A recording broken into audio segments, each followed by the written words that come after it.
Here we see the definition of a dependent chart for your reference. Remind me again, why do horses wear blinders when racing? To stop from being distracted to keep their focus straight ahead. Before we move on to the tests for qualifying relative, I want to revisit this concept of focus or not being distracted. We just went over the tests for qualifying child and the definition of support. Next, we will look at the requirements for qualifying relative. Some of the tests may seem familiar, but be aware they are different. Stay focused on which test or requirement you are considering. So where do we start when determining dependency?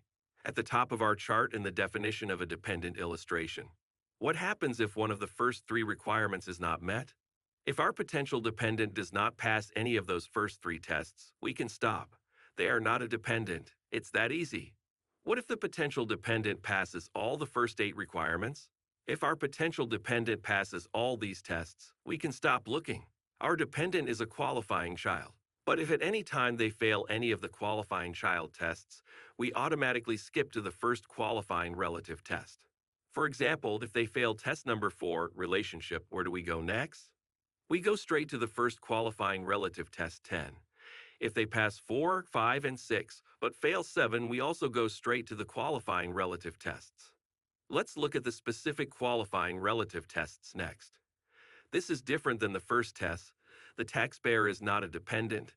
At the top of the definition of a dependent illustration, the first test is looking at the taxpayer, or the person who is trying to claim a dependent, and whether that person is a dependent of another person. In contrast, this test number 10 is looking at the potential dependent and whether they are a qualifying child dependent of anyone. What is the exception to test number 10? If the taxpayer who has a qualifying child is not required to file, the qualifying child may be claimed by another taxpayer as a qualifying relative dependent. Next, we will look at the relationship test as it applies to the rules for a qualifying relative. This is the first test that may feel familiar. There was a relationship test with qualifying child as well. But remember your blinders. When talking about qualifying relative, we have a different test. This test is also called the relationship or member of the household test. This test is broader than the qualifying child relationship test. What is unique about this requirement? There are 2 separate requirements. The potential dependent is only required to pass one of them.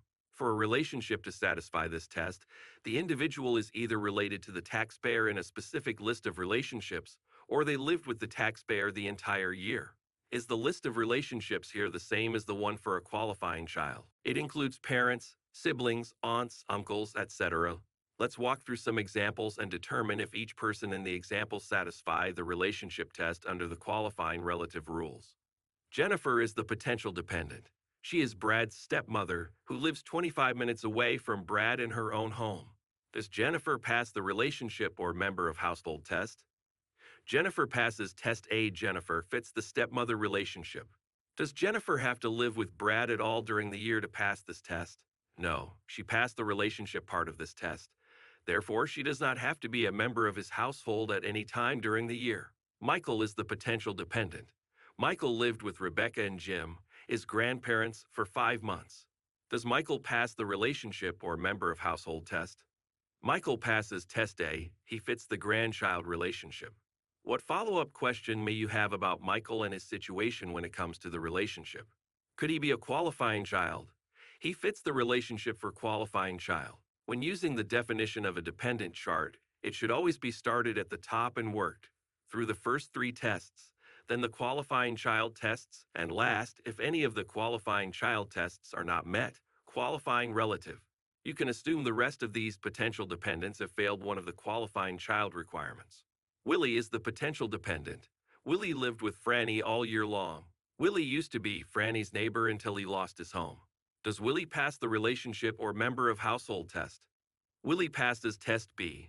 Willie does not have to be related to Franny at all, but he did have to live with her the entire year if he is in one of the required relationship. Neil is the potential dependent. Neil lived with Geraldine for 8 months after he had an injury that did not allow him to work. Neil is Geraldine's cousin. Does Neil pass the relationship or member of household test? Neil does not pass either test. A cousin is not one of the required relationships, and he did not live with Geraldine for the entire year. Neil is not a dependent of Geraldine, regardless of whether he passed all the other requirements for a qualifying relative. Bernard is the potential dependent. Bernard lived with Theodore 5 months during the year. Theodore is not Bernard's biological father. He was married to Bernard's mother, Rose, for 8 years before they divorced 3 years ago. Does Bernard pass the relationship or member of household test? Bernard passes Test A. Bernard is still Theodore's stepson. The fact that Theodore and Rose divorced does not negate the stepfather/stepson relationship that had been established when Theodore married Rose. Floyd is the potential dependent. Floyd, age 18, lived with Dale from January 2022 through November 2024. Dale took Floyd in when Floyd's parents moved out of state. They did not go through the court system. Dale is not actually related to Floyd, but treats him like his son and pays 100% of his support. When Floyd found a job in November, he moved to a nearby apartment. Does Floyd pass the relationship or member of household test? Floyd does not pass either test. Floyd does not meet the relationship requirement because he was not legally placed in the home by a court, so he is not a foster child. He did not meet the member of household requirement because he did not live with Dale the entire calendar year. A lot of extra information was added to the last dependent to help you focus on the question at hand. Those other bits of information do not matter when determining whether he is a dependent or not. He failed the relationship test for a qualifying child, and if he fails the relationship/member of household test for qualifying relative, he is not a dependent, even if he passed every other requirement. Once we pass this test, we move on to the gross income test. We will look at that after we answer our next check for understanding question. Does the taxpayer's aunt, his father's sister, meet the qualifying relative relationship/member of household test if she did not live with the taxpayer at all during the year? Yes, she passes the member of household part of the test. Yes, she passes the relationship part of the test. No, she did not live with the taxpayer the entire year. No, she did not pass the relationship part of the test. Rock on with the pause button and resume when you're ready for the answer. If you answered B, you are my favorite. Let's look at why the other answers are not my favorite because they're wrong. Yes, she passes the member of household part of the test. This is incorrect. Since she did not live with the taxpayer, she cannot pass the member of household part of the test. An aunt is one of the allowed relationships for qualifying relative, however, so if she passes the relationship part of the test, she does not have to live with the taxpayer. No, she did not live with taxpayer the entire year. This is incorrect. Since the potential dependent passes the relationship part of the qualifying relative test, she does not have to live with the taxpayer at all. No, she did not pass the relationship part of the test. This is incorrect. The relationship part of the test specifically states brother or sister of the father or mother of the taxpayer, which would be an aunt or an uncle. Throw your hands in the air and wave them like you just don't care because you are amazing. Now, let's look at the gross income test. To meet the qualifying relative gross income test, the potential dependent must have gross income of less than how much? Yes, $5,050. Does this amount change each year?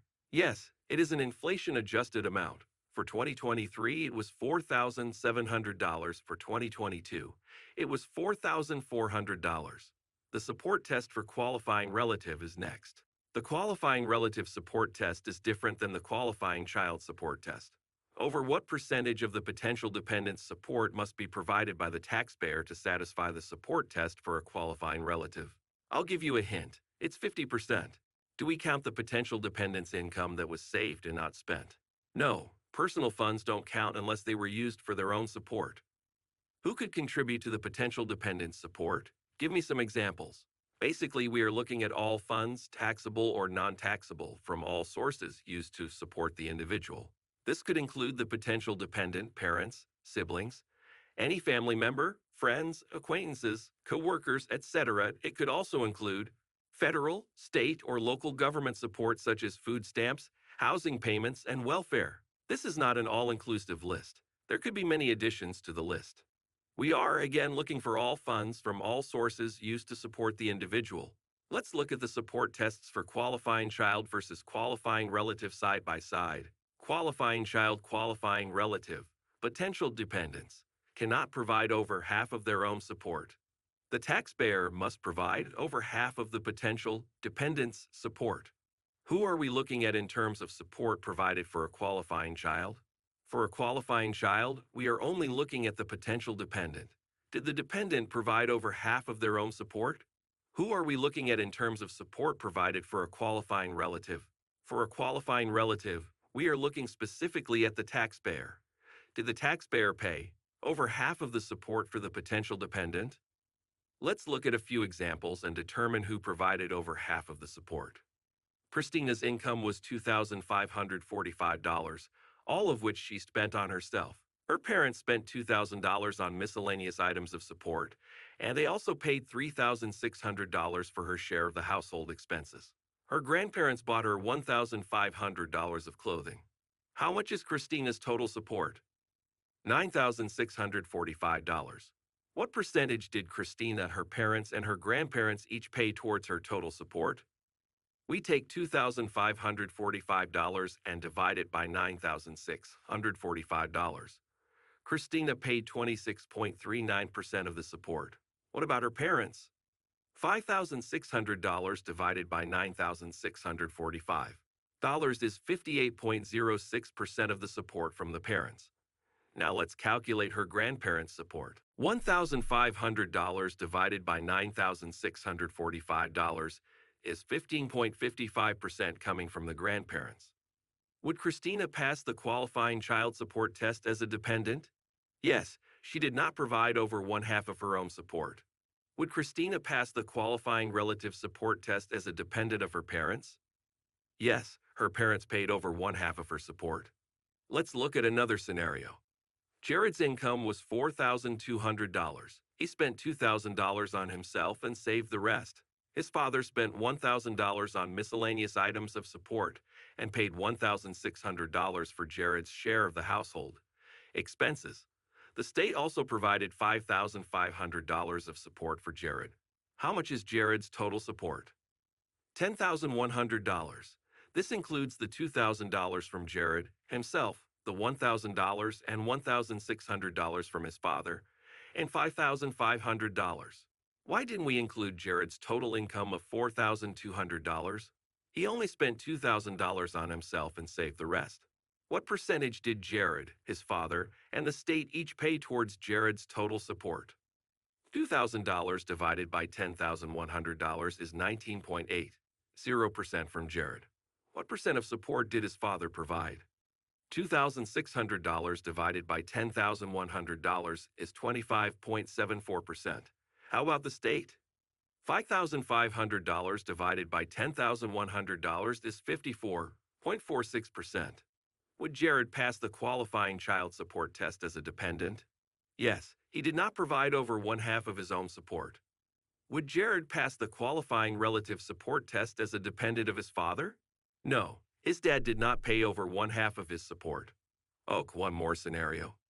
Kurt's income was $5,800. He spent $4,000 on himself and saved the rest. He lived with Troy, his uncle, who spent $6,000 on miscellaneous items of support and paid $4,500 for Kurt's share of the household expenses. Kurt's grandparents provided $1,900 of his support, and other relatives and friends paid $1,600. How much is Kurt's total support? $18,000, which is the total of $4,000, $6,000, $4,500, $1,900, and $1,600. What percentage did Kurt, Uncle Troy, Kurt's grandparents, and others each pay towards Kurt's total support?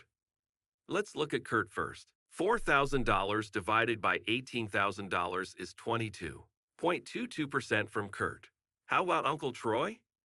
Uncle Troy is the fun uncle or funkle because he provides 58.33% of the support. $10,500 divided by $18,000 by is 58.33%.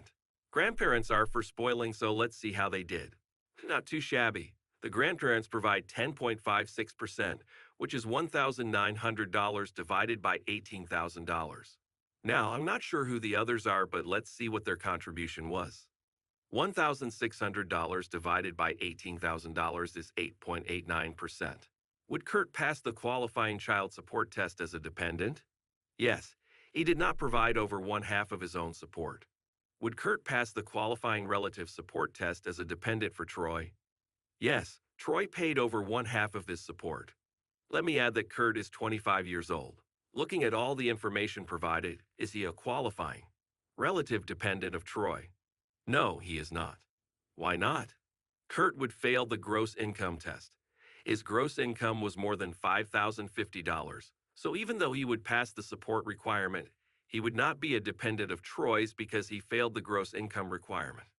Is there a time when support for a qualifying relative could be less than 50%? Yes, if a multiple support agreement is used. Think about situations when no taxpayer provides more than 50% of the individual's support for the year. For example, think of 3 children paying their elderly mother's living expenses. Well, if at least 2 or more taxpayers provided together more than 50% of the individual's total support, then one of the taxpayers may be able to claim the individual as a dependent. There are specific rules, of course. First, more than what percentage of support must be provided by a taxpayer before they can even be considered to use the multiple support agreement. More than 10% of the total support. Who decides who gets to claim the dependent? Everyone who provided more than 10% of the support must agree on the one individual who will claim the dependent, and they must use Form 2120, Multiple Support Declaration, to tell the IRS they all agree. The taxpayer claiming the individual as a dependent will submit Form 2120 with their return. The Form 2120 will need to list all the other taxpayers who provided more than 10% of the individual's support. Let's stop and answer our next check for understanding question. Support includes amounts paid by which of the following? The potential dependent, the taxpayer, other individuals or government agencies, all of the above. Pause and think about what you'll have for dinner. Just kidding. That's too complicated, so just focus on this question, then resume when you're ready for the answer. If you said D, you are the master. Support includes all the items necessary for a dependent's care, regardless of who pays the expense. Why are these other answers wrong? Let's find out. The potential dependent is partially correct. Support does include the amount the potential dependent paid toward their own support. The taxpayer is also partially correct. Support does include the amounts the taxpayer paid for the potential dependent's support. Other individuals or government agencies is also partially correct. Support can be provided by individuals other than the potential dependent or the taxpayer. Congratulations for being such a genius. Now that we have an understanding of support, let's move on to the child tax credit. The child tax credit, or CDC, is a big deal for qualifying taxpayers. How much is the child tax credit worth per qualifying person? They can receive up to $2,000 for each qualifying person claimed on their return. The credit starts out non-refundable, but some taxpayers may qualify for the additional child tax credit, ACTC, which is refundable. For now, we're only going to talk about the non-refundable child tax credit. Like qualifying child and qualifying relative, there are tests for the child tax credit. 6 tests to be exact. Let's review these tests now. To qualify for the CTC, the following tests or requirements must be met. What are the tests?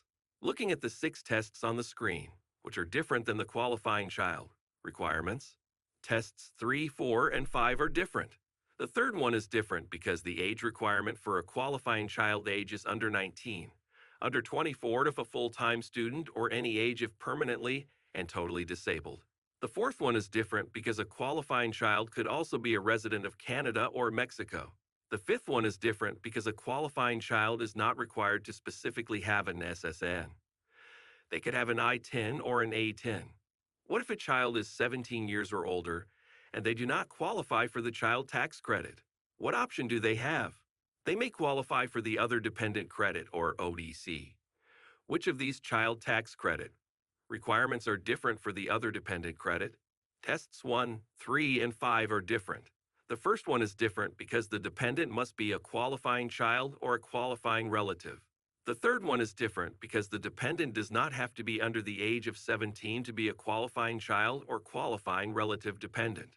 The fifth one is different because for the Other Dependent Credit, the dependent can have an SSN, I-10, or A-10. Let's look at the Other Dependent Credit requirements in more detail. The Other Dependent Credit is generally available for a dependent who does not meet the qualifications for the child tax credit. What about a qualifying relative who is the taxpayer's mother? Would she qualify the taxpayer for the ODC? Yes, as long as she meets all the requirements for a qualifying relative and for the ODC, she would qualify for the credit. Does anyone know what I-10 stands for? Individual Taxpayer Identification Number. An I-10 is a tax processing number only available for certain non-resident and resident aliens, their spouses, and dependents who cannot get a Social Security number or SSN. It is a 9-digit number, beginning with the number 9, formatted like a Social Security number. Does anyone know what A10 stands for? Adoption Taxpayer Identification Number. An Adoption Taxpayer Identification Number, or A10, is a temporary 9-digit number issued by the IRS to individuals who are in the process of legally adopting a U.S. citizen or resident alien child, but who cannot get a Social Security number for the child in time to file their tax return. How is this last test different than the one for the child tax credit? This one allows I-10s and A-10s in addition to SSNs. So if a child has an I-10 or A-10 and the child tax credit cannot be used, can they qualify for the ODC? Yes. As we progress through the course, you will often find credits or deductions may be limited. How may the child tax credit be limited? Taxpayers with high income may have their CTC/ODC reduced. This is called the CTC/ODC phase-out, and when the taxpayer's modified adjusted gross income, or MAGI, exceeds a specific amount based on their filing status, their CTC will be reduced by $50 for every $1,000 that exceeds the threshold amount. These phase-out amounts are not the same for every credit. Here are phase-out thresholds per filing status. $200,000 for single, head of household, qualifying surviving spouse, or married filing separately, or $400,000 for married filing jointly. Does that mean if I am filing single and my modified adjusted gross income is over $200,000, I won't get any of the credit? No. It means once my MAGI reaches that amount, the amount of the credit starts getting phased out, or in other words, the credit is reduced from $2,000 down to $0 when my MAGI reaches the upper threshold. If the credit is reduced $50 for every $1,000 that exceeds the threshold amount, at what amount if filing single do I get zero credit? $240,000. If I subtract $200,000 from $240,000, I get $40,000. If I divide $40,000 by $1,000, I get 40. 40 times $50 is $2,000. Since the credit is worth $2,000, if I subtract $2,000, the remaining credit is $0. Modified AGI is different depending on what you are modifying the adjusted gross income for. Adjusted gross income, or AGI, is computed the same way, but sometimes we have to modify the AGI with specific requirements. For example, for the child tax credit, the AGI will be modified by adding back in any foreign earned income exclusions. If you don't like memorizing formulas, you're in luck. You don't have to memorize a formula to calculate the CTC. Instead, Schedule 8812, credits for qualifying children and other dependents, is used to calculate the credit, and it even includes the CTC/OBC phaseouts, as well as the MAGI calculation. Exercise 3.5 had you prepare Schedule 8812. You will complete this form in future case studies as well. As we learn more and more through the course, you may begin to wonder if there are rules for tax preparers as well. Of course there are. We will look at some of them after we answer the next check for understanding question. Which of the following is the only requirement listed that is the same for the child? Tax credit and the other dependent credit. U.S. citizen, national, or resident. Qualifying child under the age of 17. Must have an SSN, I-10, or A-10. Claimed as a dependent, PC or QR. Step aboard the pause bus and resume when you're ready for the answer. Did you guess that A is correct? You are correct if you did. Both are limited to U.S. citizens, nationals, or residents, and exclude residents of Mexico or Canada. Let's walk through the rest of these. Qualifying child under the age of 17 is incorrect. A dependent being under the age of 17 is a requirement for the CTC. The ODC does not have an age limit. Must have an SSN, I-10, or A-10 is incorrect. The CTC is very stringent in that only a valid SSN is allowed. The ODC allows the SSN, I-10, or A-10. Claimed as a dependent, PC or QR is incorrect. The CTC only allows a qualifying child who meets the other requirements. A qualifying relative would be disallowed for the CTC, but would be allowed for the ODC. Thanks for all of your hard work. Now we need to talk about due diligence. There are, of course, rules for tax preparers as well.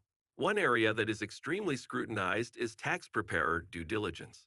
Because we are only talking about the child tax credit and other dependent credit, let's review the four specific due diligence requirements as they pertain to the CTC/ODC. We will cover the four due diligence requirements for the Earned Income Credit, Additional, Child Tax Credit, American Opportunity Tax Credit, and Head of Household Filing Status in other chapters. The first requirement is completing the Form 8867. Form 8867 is called Paid Preparers Due Diligence Checklist. Does this form only cover due diligence for the child tax credit and other dependent credit? No. It covers other credits, which we will learn about as we progress through the course. Is it important to take the completion of this form very seriously? Yes, it is. Remember those penalties. As you read and answer the questions listed, notice how the questions help to ensure the taxpayer qualifies for the CTC/ODC and meets the remaining three due diligence requirements we will be reviewing next. The second due diligence requirement is to complete and keep all worksheets. For the child tax credit/other dependent credit, you will need to keep a copy of any worksheets that you're required to complete in the client file. If you were creating a real taxpayer's returns by hand, you would need to keep a photocopy of any worksheets completed by hand to put in the client file. However, for this course, you will not be required to make photocopies of the worksheets you complete by hand. The third due diligence requirement is the knowledge requirement, and it's the toughest requirement. To meet the knowledge requirement, the paid tax preparer cannot know of or have any reason to know that any information used to determine a taxpayer's eligibility for or the amount of the credit is incorrect, inconsistent, or incomplete. Have you ever heard of the smell test? The IRS refers to the review of the taxpayer's information as the smell test. As a paid tax preparer, you must determine whether all the information provided by the taxpayer is complete, correct, and consistent. What are you going to do if the information provided by the taxpayer appears inconsistent, incomplete, or incorrect? You need to ask additional questions until you are satisfied that the eligibility requirements are met and the taxpayer can claim the CTC/ODC. Do you have to file a return if you are not satisfied with their answers? No. Don't forget that if you are not satisfied, you have the right to put the return on hold and request the taxpayer provide documentation to verify eligibility for the CTC or OBC. The critical thinking activity demonstrates how a preparer's due diligence notes might be written. All those open-ended questions and answers should be documented, especially when the smell test applies. Last, remember you must document any additional questions asked, as well as the taxpayer's response to all questions asked at the time of the tax interview. This leads us to the last requirement. The fourth due diligence requirement is document retention. Paid tax preparers must keep copies of any records provided by the taxpayer that were relied upon to determine eligibility for the refundable credits or to compute the amount of the credits when the return was prepared. It's time for our last check for understanding question. Which due diligence requirement is often referred to as the hardest requirement? Complete and submit Form 8867, Paid Preparers Due Diligence Checklist. Complete and keep all worksheets used to compute any of these four credits. Satisfy the knowledge requirement. Satisfy the documentation requirement. Pause for a minute and take a deep breath. Then resume when you're ready. Did you think the answer was C? You are a champ.